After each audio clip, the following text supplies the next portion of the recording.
চট্টগ্রামের সন্দ্বীপে উপজেলা যুবদলের সদস্য সচিব এম এ আজিজ মিথ্যা সংবাদ পরিবেশনের প্রতিবাদে সংবাদ সম্মেলন করেছেন। রবিবার সন্দ্বীপ উপজেলা প্রেস ক্লাবে এই সংবাদ সম্মেলন অনুষ্ঠিত হয়।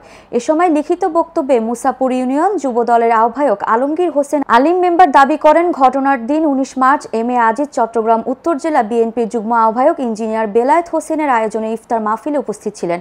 সংবাদ সম্মেলনে উপস্থিত ছিলেন সন্তোষপুর ইউনিয়ন যুবদলের আহ্বায়ক আরিয়াল হোসেন কুটুম, রহমতপুর ইউনিয়ন যুবদলের আহ্বায়ক মাহফুজুর রহমান, হারামিয়া ইউনিয়ন যুবদলের সিনিয়র যুগ্ম আহ্বায়ক নিজামুদ্দিন, সন্দ্বীপ উপজেলা যুবদল নেতা জাবেদ, মুসাপুর যুবদলের যুগ্ম আহ্বায়ক দেলোয়ার হোসেন, যুবদল নেতা আরিফ জুয়েল ও পৌরসভা যুবদলের নেতা রুবেল, চট্টগ্রাম উত্তর জেলা ছাত্র দলের স্কুল বিষয়ক সম্পাদক ইব্রাহিম, যুবনেতা সাগর ও পাভেল। প্রসঙ্গত, সন্দ্বীপ উপজেলা যুবদলের সদস্য সচিব এম এ আজিজের বিরুদ্ধে গতকাল 22 মার্চ শনিবার চট্টগ্রাম প্রেস ক্লাবে একটি সংবাদ সম্মেলনের আয়োজন করা হয়।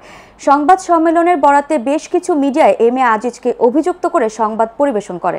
যুবদলের সদস্য সচিব এম এ আজিজের বিরুদ্ধে মিথ্যা বানোয়াট সংবাদ পরিবেশনের বিরুদ্ধে সংবাদ সম্মেলন 23 মার্চ 2025। প্রিয় সাংবাদিক বৃন্দ, আসসালামু আলাইকুম। আপনারা অবগত আছেন যে 19 মার্চ বুধবার চট্টগ্রাম উত্তর জেলা বিএনপি যুগ্ম আহ্বায়ক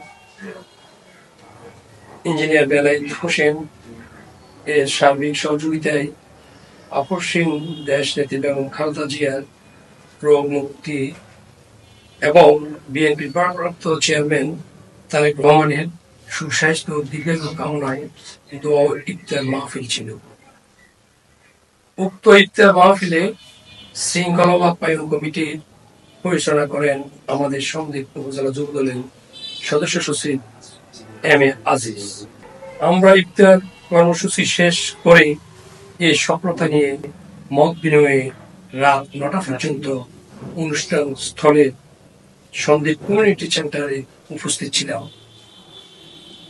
কিন্তু অত্যন্ত দুঃখের বিষয়, আমরা গতকাল বিভিন্ন মিডিয়াতে দেখতে পাই চট্টগ্রাম প্রেস ক্লাবে আওয়ামী স্বৈরাচারের দূষণ সাবেক কলেজ ছাত্রলীগের দায়িত্ব থাকা মেহেদী হাসান এবং তার ভাই ওলামা লীগের সক্রিয় কর্মী ইয়াছিন আরাফাত আমাদের যুবদলের সদস্য সচিব এম এ আজিজের বিরুদ্ধে একটি মিথ্যা সংবাদ সম্মেলন করেন। যেহেতু সে সময় যুবদলের সদস্য সচিব এম এ আজিজ আমাদের সাথে উপস্থিত ছিল, সেহেতু তার বিরুদ্ধে ওই দিনের ঘটনা দেখিয়ে সংবাদ সম্মেলন উদ্দেশ্য প্রণোদিত।